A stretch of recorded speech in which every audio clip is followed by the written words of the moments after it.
So hello everyone, after long time welcome back.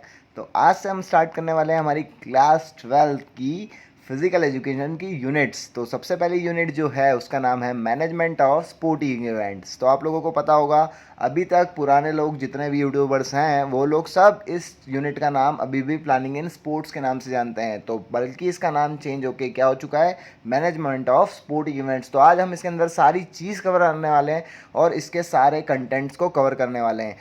तो चलो video को स्टार्ट करते हैं और बढ़ाते हैं हमारी यूनिट को आगे और देखते हैं इसके कंटेंट्स क्या क्या हैं। ये हैं इसके यूनिट कंटेंट्स। सबसे पहले है function of sports event management. इसके अंदर planning, organising, staffing, directing, controlling. आप सोच रहे होंगे ये सब देख के कि यार ये तो कॉमर्स वाला अकाउंट से रिलेटेड चीज़ होने लग गई, ये कहाँ से घुस गया।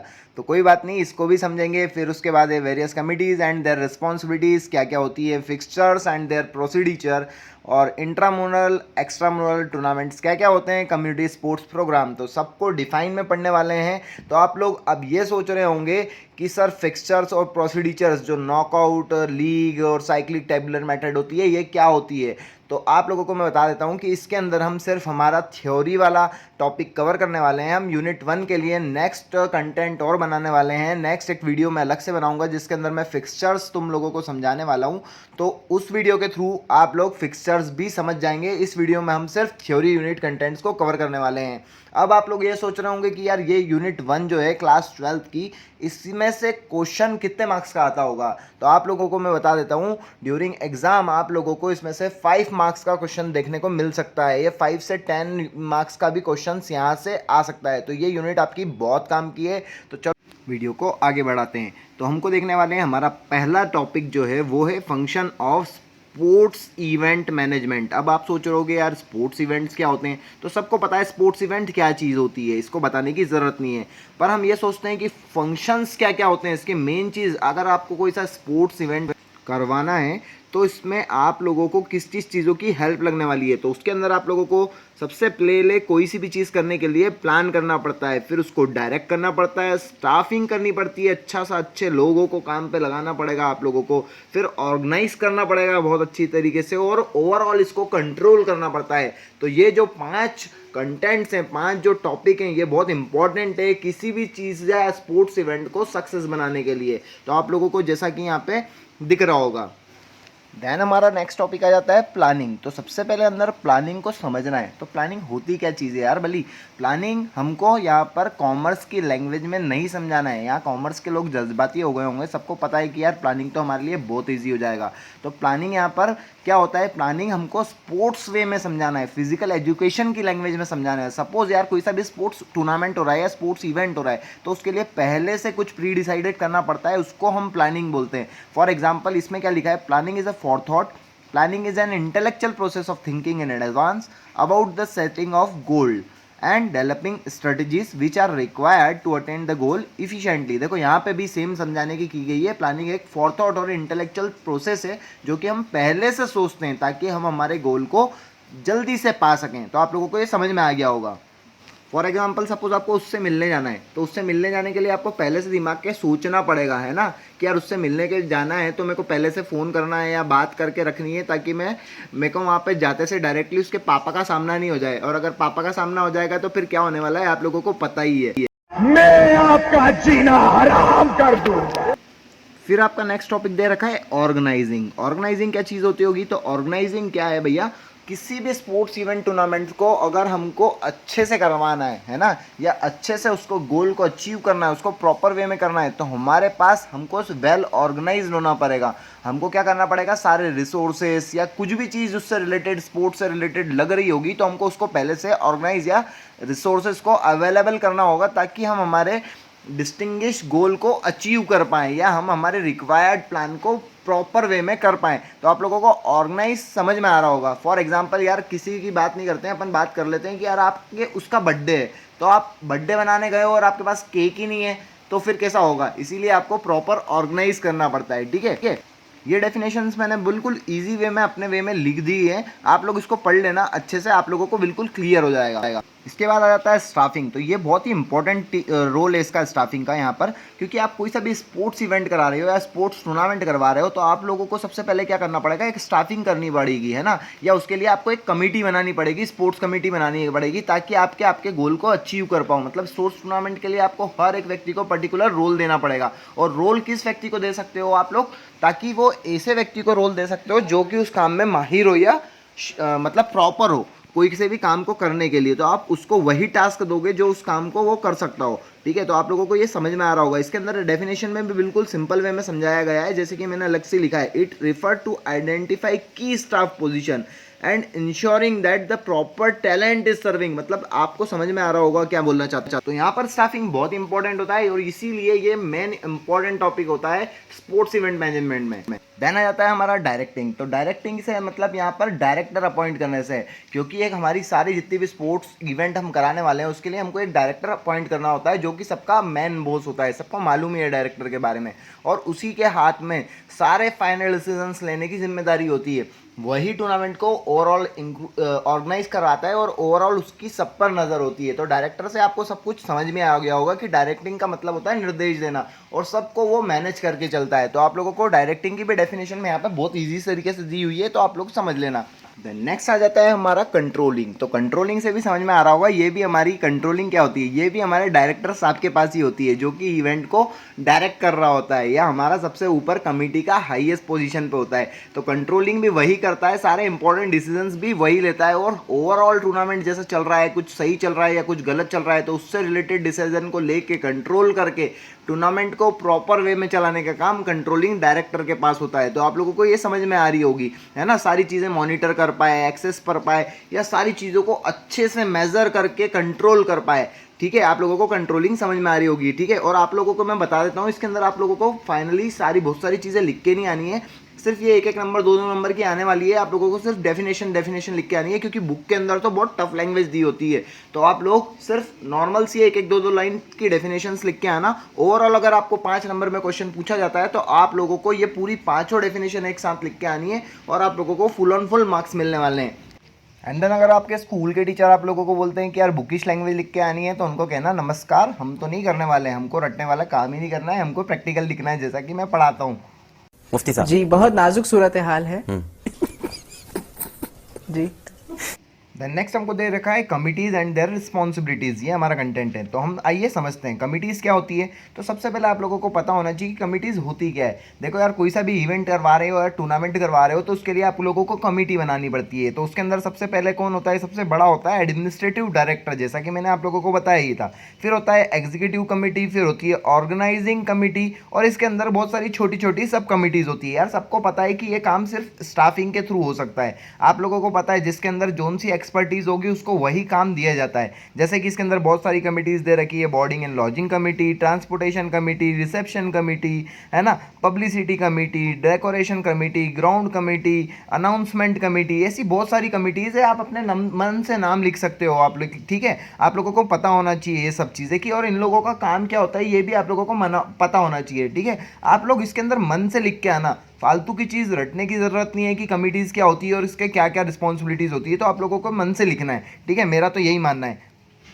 तो चलो फिर भी एक बार पढ़ लेते हैं कमेटी होती क्या है। तो सबसे पहले हम देख लेते हैं, इसके अंदर दे रखी है पब्लिसिटी कमेटी। भाई पब्लिसिटी कमेटी क्या होती होगी, अरे यार कोई सा भी टीम टूर्नामेंट करवाना है या इवेंट करवाना है तो हम लोग को उसको पब्लिसिटी तो देनी ही पड़ेगी। सबसे पहले क्या करना पड़ेगा, उसको पब्लिश करना पड़ेगा। तो उसके लिए पब्लिश करने के लिए आप न्यूज़ में देते हो, पेपर में देते हो, या टीवी पर ऐड चलाते हो या पब्लिश करते हो, तो उसका किसका काम होगा, ये पब्लिसिटी कमेटी का होगा। फिर आ जाती है हमारी ट्रांसपोर्टेशन कमेटी। इवेंट करा रहे हो या टूर्नामेंट करवा रहे हो तो सबसे पहले हमको ट्रांसपोर्टेशन की तो ज़रूरत लगनी है, क्योंकि बहुत सारे रिसोर्स आना है, टीम्स को लेकर आना है, टीम्स को लेकर जाना है, ऑफिशियल्स को लेकर आना है, ऑफिशियल्स को लेकर जाना है। तो ये सब किसका काम होता है, ट्रांसपोर्टेशन कमेटी का।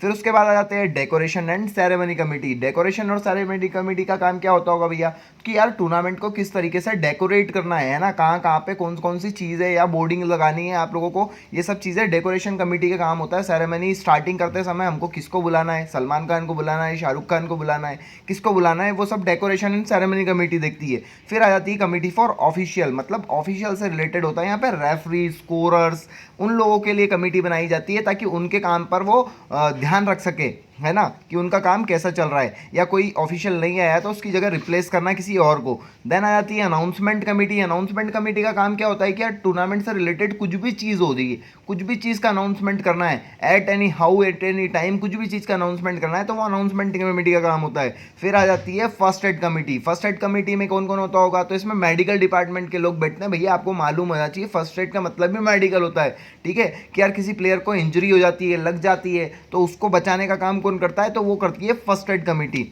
फिर आ जाता है हमारा फाइनेंशियल कमेटी। फाइनेंशियल कमेटी जैसा नाम से ही क्लियर हो रहा है यार, पैसे से रिलेटेड जितनी भी चीज़ें होती है, वित्त से रिलेटेड जो भी चीज़ होती है वो सब फाइनेंशियल कमेटी देखती है। फिर आ जाती है committee for refreshment and entertainment. तो यार भाई सीधी सी बात है, टूर्नामेंट करवाना है आपको तो आपको खिलाना पिलाना तो पड़ेगा ही, सी रिफ्रेशमेंट तो देना ही पड़ेगा और इंटरटेनमेंट भी देना ही पड़ेगा। आप लोगों ने देखा होगा टूर्नामेंट चलता है, आईपीएल चलता है, तो वो बाहर से अपन फॉरेनर्स टूर्नामेंट के लिए बुलवाते हैं, चीयर लीडर, एंड वो हिलाती रहती हैं बिल्कुल झुनझुना।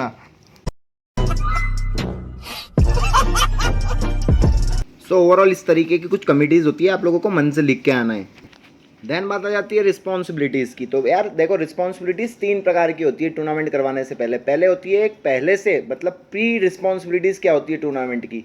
फिर आती है ड्यूरिंग रिस्पॉन्सिबिलिटी जब टूर्नामेंट चल रहा होता है। फिर एक आती है पोस्ट रिस्पॉन्सिबिलिटी जब टूर्नामेंट खत्म हो जाता है। तो हम आज पढ़ने वाले हैं सबसे पहले हमारी प्री रिस्पॉन्सिबिलिटी क्या होती है टूर्नामेंट से पहले। जब टूर्नामेंट चालू ही होने वाला है उस समय हमको पहले क्या क्या करके रखना होता है। तो सबसे पहले याद रखना है preparing the competition budget in collaboration with the authority. सबसे पहले याद रखना है यार कोई सा भी टूर्नामेंट कराना है या कोई सा भी इवेंट कराना है तो हमको मालूम तो होना चाहिए हमारे पास क्या बजट है, उसके अंदर हमको कितना पैसा लगाना है वो हमको मालूम होना चाहिए।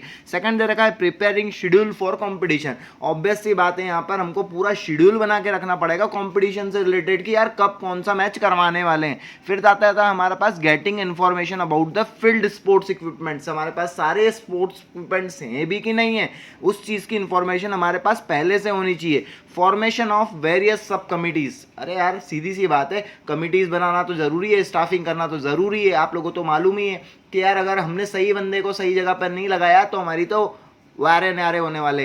देन आ जाता है हमारा sharing information regarding competition, date, venue etcetera with the team participation in the competition. यार पहले से सब चीज़ें शेयर करनी पड़ती है, जो भी टीम खेलने आने वाली है उससे रिलेटेड चीज़ें, या आपका कब मैच है भैया, आपके कौन सी जगह पर मैच है, पता चल रहा है यार टीम दिल्ली पहुंच गई, मैंगलोर में मैच था, तो यार सब चीज़ पहले से शेयर करनी पड़ती है। Arrangement of food accommodation for official and teams. यार सब चीज़ का खाने वाने की तैयारी पहले से करनी पड़ती है, ऑफिशियल्स भी आती हैं, टीम्स भी आती है, सब चीज़ों का ट्रांसपोर्टेशन सब कुछ पहले से निर्धारित करने के रखना पड़ता है। तो ये सब कुछ प्री रिस्पॉन्सिबिलिटीज होती है जो लोग आप लोग सिर्फ दिमाग लगा के लिख सकते हो, इसको कोई रटने वटने की ज़रूरत नहीं है।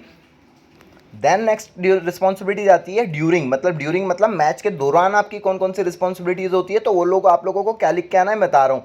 यार आपको सबसे पहले ये समझ में आना चाहिए कि मैच में कोऑर्डिनेशन बना रहना चाहिए यार सब चीज़ों का। पहले क्या लिखा है, making proper arrangement for the opening of the events. यार हर चीज़ प्रॉपर अरेंजमेंट हो इवेंट्स के टाइम पे, ठीक है। देन आ जाता है स्पोर्ट्स इक्विपमेंट्स को ग्राउंड डेली चेक करते रहना पड़ेगा, आपको साफ सफाई रख के रखनी पड़ेगी मैच के दौरान भी और मैच के चलते रहते, ठीक है। Holding every match as per schedule daily, मतलब हर मैच को होल्ड करना पड़ेगा जगह पे, वो भी टाइम पे, एग्जैक्ट डेट के अकॉर्डिंग। देन आ जाता है making proper arrangement for refreshment for player and sports official. यार स्वाभाविक सी बात है यार, खाना वाना अच्छा नहीं खिलाओगे तो प्लेयर बीमार पड़ जाएंगे, तो उसके लिए डेली के डेली आप लोगों को अच्छे से अच्छा फूड अरेंजमेंट करना पड़ेगा। Announcement of competition results daily. Obvious सी बात है कौन जीता कौन हारा ये नहीं बताओगे तो फिर यार लेडर बोर्ड कैसे ही आगे बढ़ने वाला है। फिर आ जाता है providing first aid to the injured team. यार कोई सी प्लेयर्स इंजर्ड हो गया है तो उसको प्रोवाइड फर्स्ट एड तो देना ही पड़ेगा आप लोगों को, नहीं तो घायल प्लेयर कितने दिन तक रह पाएगा, बोलेगा यार हमारी टीम को तो घायल करवा दिया। देन आ जाता है providing information to electric print and media if it is necessary. अब देखो यहाँ पर ऐसा होता है कि यार आपको बोला गया है आपका स्पोर्ट्स टूर्नामेंट्स बड़ा है तो आप लोगों को यार शेयर करनी है, मीडिया रिलेटेड कुछ लगानी है न्यूज़ व्यूज़ तो आपको देना है, अदरवाइज आप नहीं भी देना चाहते हो तो नहीं देना है। तो इसीलिए यहाँ पे आपको ब्रैकेट में लिख के आना है इफ़ इट नेसेसरी। और डिसिप्लिन तो बना के रखने वेन्यू पे आपको। तो आप लोग ये सब चीज़ें आप लोग याद रखना, सब प्लानिंग के थ्रू ही हो सकती है भैया, बिना प्लान के कुछ नहीं होता। नहीं तो पड़ते हैं जूते, मैंने आगे बताया था आप लोगों को, समझ रहे हो कौन से वाले जूते। ठीक है, तो चलो आगे बढ़ देन नेक्स्ट आ जाती है हमारी पोस्ट रिस्पॉन्सिबिलिटी। पोस्ट रिस्पॉन्सिबिलिटी क्या होती है? जब टूर्नामेंट खत्म हो गया उसके बाद भी कुछ रिस्पॉन्सिबिलिटी होती है भैया, 1-2 दिन बचते हैं उसमें, यही चीज़ें की जाती है। तो उसमें क्या करा जाता है? सबसे पहले तो प्राइज और सर्टिफिकेट्स देना विनर्स टीम को, ये हमारी रिस्पॉन्सिबिलिटी होती है ना। मीडिया को रिजल्ट्स के बारे में बताना कि यार कौन सी टीम विनिंग रही है, कौन सी टीम लूज करी है, वो सब चीज़ों की इंफॉर्मेशन देना मीडिया को अगर ज़रूरी हो तो। देन आ जाता है return of security deposit of teams and player. यार सिक्योरिटी डिपॉजिट अगर किसी का लिया है आपने, किसी टीम का या प्लेयर का, तो उसको रिटर्न करना। Maintain all record related to the competition. सारे रिकॉर्ड्स रखने पड़ते हैं भैया, बाद में भी कोई टीम लड़ने आ जाती है, अरे हम तो वहाँ पे आपने चीटिंग करी थी, जीत गए थे, आपने तो गलत कराए, तो आपके पास स्कोर शीट का मेंटेन रखना पड़ेगा आप लोगों को। ठीक है, देन आ जाता है make payment to sports official and other concern person. हर चीज़, हर इंसान को जो भी रिस्पॉन्सिबिलिटी टूर्नामेंट में लेके बैठा था, उस इंसान को उसके मतलब जो भी काम किया उसके पैसे देना, वापस रिटर्न करना है ना, ऑफिशियल्स को पैसे देना, ताकि उसका घर चल सके, रोजी रोटी चल सके। ठीक है, नेक्स्ट आ जाता है प्रिपेयर कंपटीशन एक्सपेंसेस रिपोर्ट। यार आपको लास्ट में एक एक्सपेंसेस रिपोर्ट बनानी पड़ती है, ताकि यार हमारा जो बजट था हमने उसके अकॉर्डिंग चले कि नहीं चले, या हमारा बजट ही गड़बड़ा गया, पता चला हमने तो सोचा था 2 लाख में टूर्नामेंट हो जाएगा, यहाँ पर 3 लाख खर्चे हो गए। भाई भाई भाई भाई, तो इसीलिए एक्सपेंसेस रिपोर्ट भी बनानी पड़ती है। तो आप लोगों को, आई होप आप लोगों को समझ में आ रहा होगा, और जिस तरीके से मैं पढ़ा रहा हूँ आप लोगों को पूरा क्लियर हो रहा होगा। तो आगे बढ़ते हैं। देन हमारा नेक्स्ट कंटेंट है tournaments and its types. Tournaments होते क्या हैं? तो सबसे पहले यार समझना पड़ेगा कि टूर्नामेंट होता क्या है। तो सबको पता है यार टूर्नामेंट क्या होता है, एक स्पोर्ट्स इवेंट होता है, एक कंपटीशन होती है। ठीक है, जहाँ पर बहुत सारी टीमें, लास्ट नंबर ऑफ टीम्स आती हैं और लड़ती हैं एक दूसरे से यार, और फिर जो भी जीत जाता है उसको हम विनर टीम बोलते हैं, जो भी हार जाता है उसको हम बोलते हैं कि tata bye bye see you, हम मिलते हैं बाद में। तो टूर्नामेंट आप लोगों को क्लियर है, इसको कोई समझाने की बात तो है नहीं, इसकी नॉर्मल सी डेफिनेशन दी है, आप यहाँ से पढ़ लेना।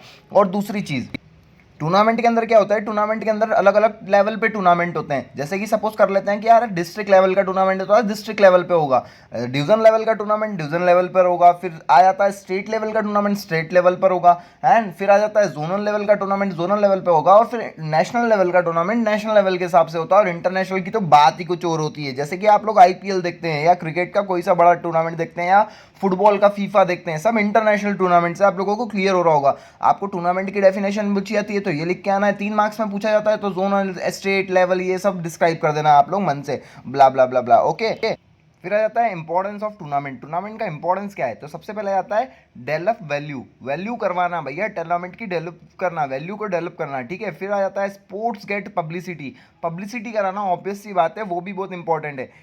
It help in selection of player for higher level of competition. Obvious सी बात है यार, ये भी चीज़ है कि यहाँ पे सिलेक्शन का, प्लेयर का हायर लेवल निकल के आता है, उसकी स्किल डेवलप होती है। आप लोगों ने देखा होगा यार कि यार पहले है ना पब्लिसिटी बिल्कुल भी नहीं होती थी, वुमेन्स प्रीमियर लीग होती थी, कोई सी भी वुमेन्स टूर्नामेंट हो रहा है तो कोई भी नहीं देखता था यार। आज यहाँ पर वुमेन आईपीएल होने लग गया है, जब से कितनी पब्लिसिटी होने लग गई है ना। फिर क्या पॉइंट दे रखा है इसके अंदर, sporting skill and quality such as cooperation, brotherhood, sportsmanship are developed. यार ऑब्वियस सी बात है कि यार टूर्नामेंट हो रहा है तो अलग अलग देशों से भी टीम आ जाती है, या अलग अलग स्टेट से भी टीम आ जाती है, या अलग अलग जिले से या डिस्ट्रिक्ट से भी टीम आती है। तो वहाँ पे ब्रदरहुड, स्पोर्ट्समैनशिप, कॉपरेशन, ये तो होते ही होता है, देखे।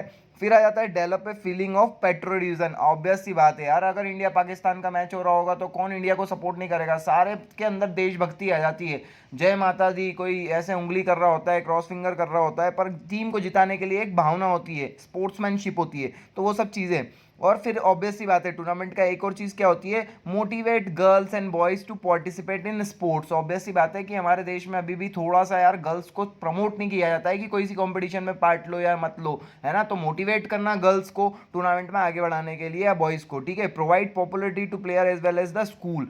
ऑब्वियस सी बात है यार, कोई टूर्नामेंट में विनर खेल के आएगा, या कोई क्रिकेट में चैंपियन बन के आएगा, या ओवरऑल कोई से भी गेम में चैंपियन बन के आएगा, तो उसकी पॉपुलरिटी तो बनती ही है। नहीं तो कोई कोई गली नुक्कड़ में भी मेरे जैसे खेल के बड़े हो जाते हैं। ओके, देन हमारा आ जाता है टाइप्स ऑफ टूर्नामेंट, दूसरा टॉपिक। तो उसमें आता है सबसे पहले, यार आप लोगों को मालूम नहीं है टूर्नामेंट्स कितने प्रकार के होते हैं। बेसिकली 3 टाइप के होते हैं। सबसे पहला होता है नॉकआउट टूर्नामेंट। नॉकआउट टूर्नामेंट को क्या बोलते हैं? तो उस नॉकआउट टूर्नामेंट के बहुत सारे नाम है। इसका नाम है सडन डेथ टूर्नामेंट, डू और डाई टूर्नामेंट, है ना, और भी बहुत सारे नाम है इसके, है ना, एलिमिनेशन टूर्नामेंट। तो आप लोगों को ये पता होना चाहिए, ये सब लिख के भी आना है। ये कैसा टूर्नामेंट होता है? यार ऑब्वियस सी बात है, अगर ए और बी में मैच हो रहा है और सी भी टीम है ना, तो ए और बी अगर पहले कॉम्पीट होती है और बी यहाँ पर हार जाती है, ठीक है, तो बी डायरेक्ट घर चली जाएगी, उसको सेकंड चांस नहीं मिलेगा। मतलब यार सीधी सी बात है, ये नॉकआउट होता है, मतलब एक ही बार में अगर कोई हार गया तो उसको घर जाना पड़ेगा, सेकंड चांस नहीं मिलता। तो आप लोगों को नॉकआउट टूर्नामेंट समझ में आएगा। इसके फिक्सर्स मैं आप लोगों को बनाना सिखाऊंगा और पढ़ाऊंगा नेक्स्ट वीडियो में। देन नेक्स्ट हमारा टूर्नामेंट होता है लीग टूर्नामेंट। इसको राउंड रॉबिन टूर्नामेंट भी बोलते हैं। तो याद रखना यार, इस टूर्नामेंट की सबसे अच्छी बात पता है क्या होती है? लीग टूर्नामेंट आईपीएल जैसे कि होता है ना, तो एक बार सीएसके का मैच अगर आरसीबी से हो गया तो ऐसा नहीं है कि दूसरी बार नहीं होगा। इसके अंदर कंटिन्यूसली 1 से 2 से 3 बार मैच होते ही होते हैं, ठीक है। तो मतलब कंटिन्यूसली चांस मिलते हैं टीम को ज़्यादा से ज़्यादा आगे बढ़ने के लिए। तो इस टूर्नामेंट का देखो, इसके अंदर भी यही लिख के रखा है, league tournament is also known as round robin tournament. In this system of tournament every team has to play with every other team respectively of win और डिफीट और ड्रॉ। मतलब कुछ भी हो जाए, हार भी जाए तो भी एक चांस और मिलेगा, जीत भी जाए तो भी एक चांस मिलेगा, ठीक है। तो उसको सेकंड चांस मिलता ही मिलता है। इस टूर्नामेंट की सबसे अच्छी बात क्या है? It is the best type of tournament because it provide the maximum number of opportunity to show the best performance. यार ऑब्वियस सी बात है यार, किसी को भी अगर सेकंड चांस मिलेगा, थर्ड चांस मिलेगा, तो यार उसकी अपॉर्चुनिटी तो बढ़ेगी ही बढ़ेगी ना यार, बेस्ट परफॉर्मेंस निकालने के लिए। तो ये टूर्नामेंट इसलिए भी बहुत एडवांटेजेबल होते हैं। तो ये टूर्नामेंट भी बनाए जाते हैं, और आपने देखा होगा जितने भी बड़ी टूर्नामेंट होते हैं वो सब लीग टूर्नामेंट होने लग गए हैं आजकल, ठीक है। आप लोग कबड्डी प्रीमियर लीग देख लो, या आईपीएल देख लो, या बड़े बड़े वर्ल्ड कप देख लो, या फीफा देख लो, वहाँ पर आप सब लीग टूर्नामेंट होने लग गए हैं। तो उसका भी आप लोगों को मैं फिक्सर्स डालना सिखाऊंगा, वो भी नेक्स्ट वीडियो में। देन नेक्स्ट आ जाता है हमारा कॉम्बिनेशन टूर्नामेंट। तो देख लो, आप लोगों को ये देखने को मिलेगा कॉम्बिनेशन टूर्नामेंट क्या होता है। तो भाई कॉम्बिनेशन टूर्नामेंट इसके अंदर होता है, इसके अंदर 4 प्रकार के टूर्नामेंट होते हैं, knockout cum knockout, league cum league, knockout cum league, या लीग कम नॉकआउट। और याद रखना है, इसके अंदर पहला जो होता है वो हमेशा नॉकआउट या लीग ही होता है। तो ये चीज़ याद रखना है। अब देखो यार, ये कम वर्ड दे रखा है, कम, है ना। तो याद रखना है यहाँ पे स्टेट या जोनल लेवल पे कैसे टूर्नामेंट होते हैं। सबसे पहले इसको बनाने के लिए, इसके फिक्चर्स बनाने के लिए आप लोगों को सबसे पहले लिखा है, जैसे कि लेफ्ट साइड लिखा है नॉकआउट। तो सबसे पहले नॉकआउट मैचेस कराने पड़ेंगे। जैसे कि 4 टीम है आपके पास, ए बी सी डी, तो आपकी 4 टीम के नॉकआउट मैचेस करा दो, जो जो विनर आता है फिर उसका वापस से नॉकआउट मैच होगा। मतलब कम के बाद जो डायरेक्ट लिखा रहता है नॉकआउट, वापस से नॉकआउट होगा। अब सेकंड देखो, लीग कम लीग, तो पहले भी लीग होगा, फिर सेकंड पे भी लीग ही टूर्नामेंट होगा।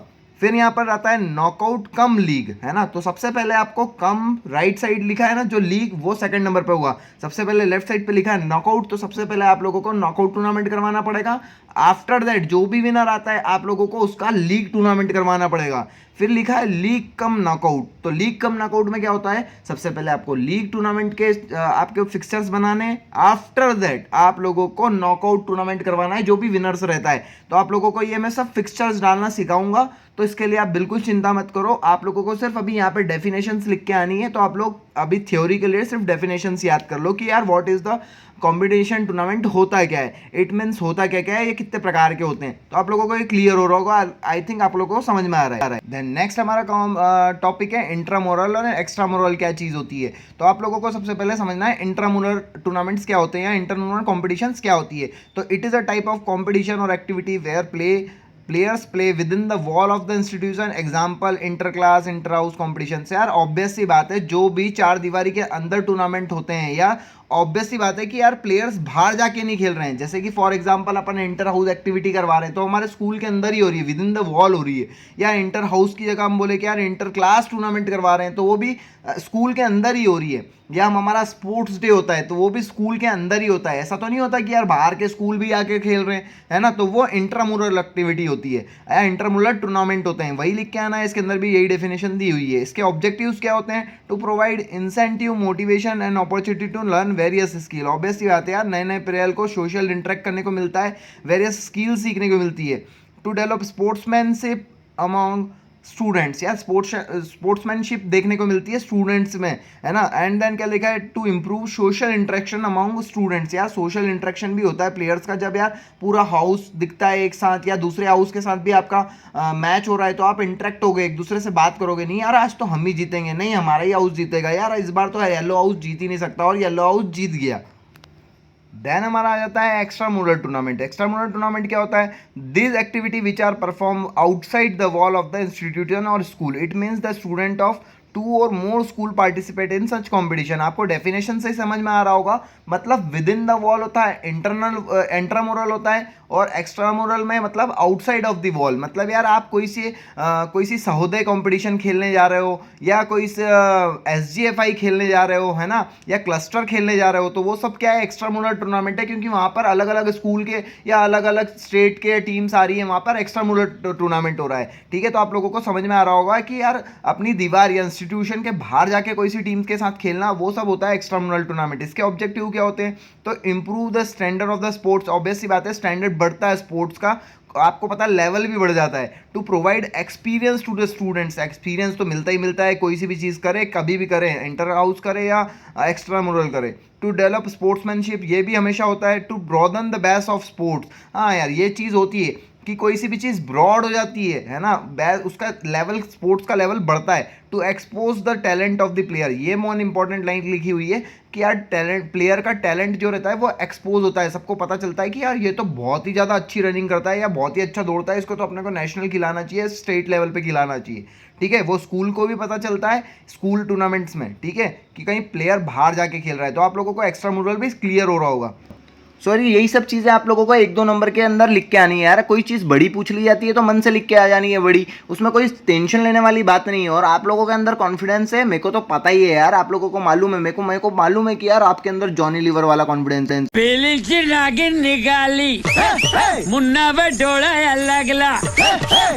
देन नेक्स्ट आपका टॉपिक है स्पेसिफिक स्पोर्ट्स प्रोग्राम। तो ये क्या चीज़ होती होगी भली, तो आप लोगों को याद रखना है ये टूर्नामेंट से थोड़ा सा हट के होता है, क्योंकि टूर्नामेंट के अंदर हम काय के लिए खेलते हैं, विनिंग के लिए खेलते हैं, पर यहाँ पर ऐसा कोई विनिंग के लिए कुछ नहीं खेला जाता है, ये स्पेसिफिक चीज़ के लिए खेला जाता है, या स्पेसिफिक चीज़ के लिए कुछ चीज़ की जाती है। तो यार ये क्यों की जाती है, तो यार ताकि लोगों के बीच में अवेयरनेस बढ़ सके, काय के लिए अवेयरनेस बढ़ सके। तो याद रखना यार, सपोज यार कहीं पे काय के लिए किया जाता है कि यार कहीं पे फ्लड आ गया है ना, सपोज फॉर एग्जांपल अपन बात कर रहे हैं कि यार कहाँ पे आया है, तो चाइना में फ्लड आ गया है। तो चाइना में अगर फ्लड आया है तो वहाँ पर कोई सा स्पोर्ट्स करा दिया जाता है। कौन सा स्पोर्ट्स करा दिया जाता है, वहाँ पे मैराथन करा दी जाती है, ठीक है, ताकि सब लोग वहाँ पर आए, ताकि मैराथन करें, और उससे जो पैसा इकट्ठा हो तो उसके थ्रू चैरिटी की जाए, है ना। तो स्पेसिफिक स्पोर्ट्स प्रोग्राम वो चीज़ होती है, चैरिटी की जाए ताकि उन लोगों की हेल्प भी हो, और नेपाल में फ्लड आया तो उसकी सबको जानकारी भी मिल जाए। आप लोगों को समझ में आ रहा होगा कि स्पेसिफिक स्पोर्ट्स प्रोग्राम होते क्या हैं। तो यार बहुत सारे प्रकार के तरीके से किए जाते हैं, जैसे देखो कौन कौन से होते हैं, मैं आप लोगों को बता देता हूँ।